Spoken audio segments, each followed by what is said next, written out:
Viyogi memorial trust के किश करा दा है, इसी एक निक्के जे कार्यक्रम च समेटना बड़ा मुश्किल होई जा।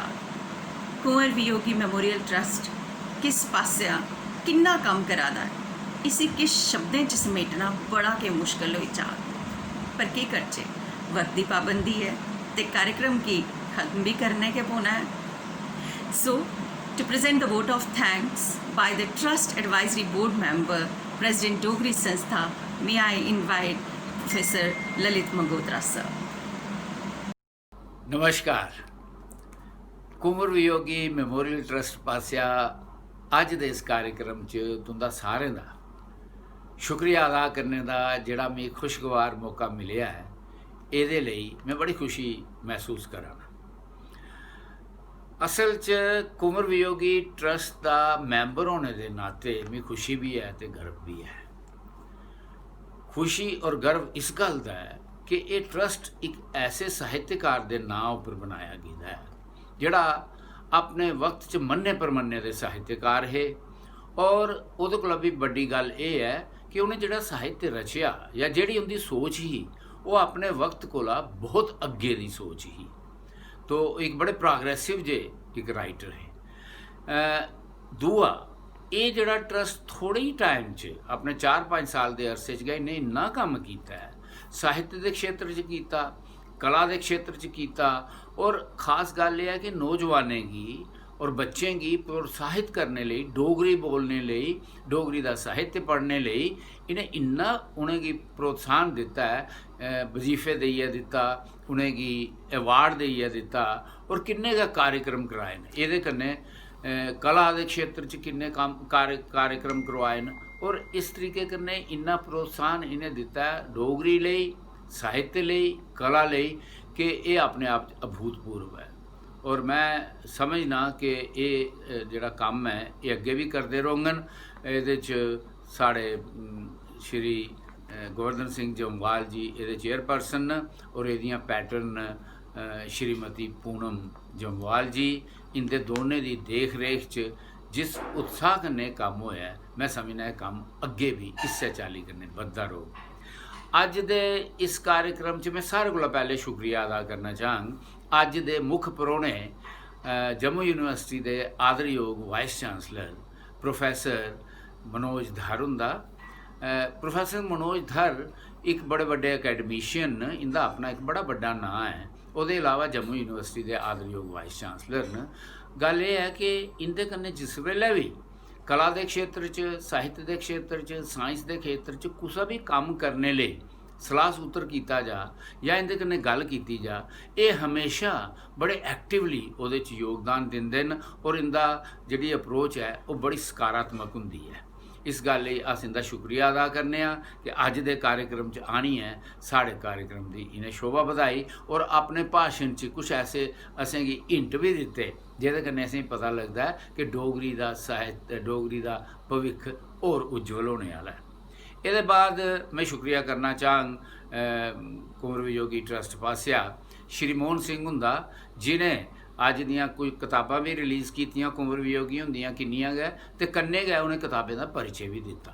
देखो गल ये है कि अज तक अस कुंवर वियोगी हुंदे कम की चर्चा सिर्फ उनकी 2 किताबें के बेसिस उपर करते, 2 किताबें के आधार उपर, एक किताब घर तो एक किताब पहलियां मांगा।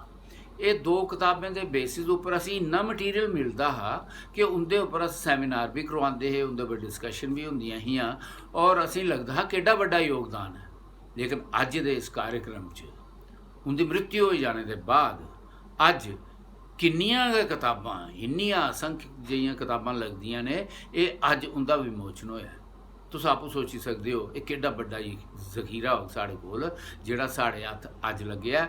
और मैं उम्मीद करना कि डोगरी के रिसर्च स्कॉलर, डोगरी के साहित्यकार, डोगरी के जिहड़े आलोचक न और इन्हें किताबें की पढ़गन, इनके उपर चर्चा होग और जो स्थान इन्हें किताबें की साहित्य च मिलना चाहिए वो इन्हें मिलग। ये बाद मैं शुक्रिया अदा करना चाहंग डॉक्टर गरिमा गुप्ता जी का, जिन्हें भोली कविता उपर एक पेपर पढ़िया।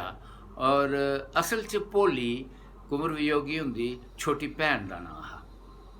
कविता तो उन्हें अपनी भैन ने ले लिखी लेकिन वो कविता सिर्फ भैन तक महदूद नहीं रही। उन्हें इस कविता के राहें उनके इस्त्री के बारे च, महिला के बारे च के विचार न, वो इस कविता च तुसीं नज़र आते हैं। बड़ी खूबसूरत कविता है, बड़ी प्यार कन्नै अपनी छोटी भैन लिए प्यार प्रेम कन्नै भरोची दी है, और महिलाएं लिए सम्मान, महिलाएं दे लिए उनके दिल च जिहड़ा दुख दर्द है इस कविता च झलकदा है। डॉक्टर गरिमा जी तुंदा बड़ा बड़ा शुक्रिया। इस दे बाद मैं शुक्रिया करना चाहंग डॉक्टर रशमीत कौर हुंदा।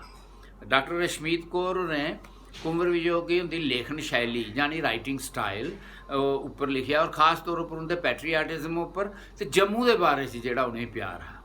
एक खास ऐसी गल है कि कुंवर वियोगी एक फौजी है, वो एयरफोर्स च है, वो और देशभक्ति उनकी रग रग च ही, उनके सारे उनके डोगरे सारे गै देशभक्त होंदे न, तो लेकिन वो उनकी जिहड़ी देशभक्ति ही उनकी कविता च झलकदी ही, उहदे च मिलदी ही। दूआ जम्मू कन्नै उन्हें बड़ा प्यार है।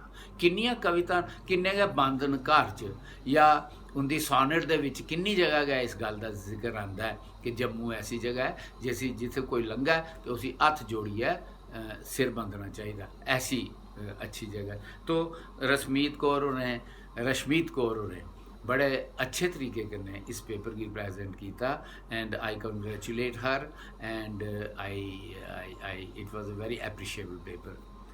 ये बाद देखो साढ़े कोल वंशिका जराल, रूही जूही, ये गाने वाले ने जिन्हें अज दे इस कार्यक्रम च तुसीं कोई गाने दी चीज़ां सुनाइयां। ये त्रै वंशिका रूही जूही ये साढ़े जम्मू प्रदेश के हीरे न।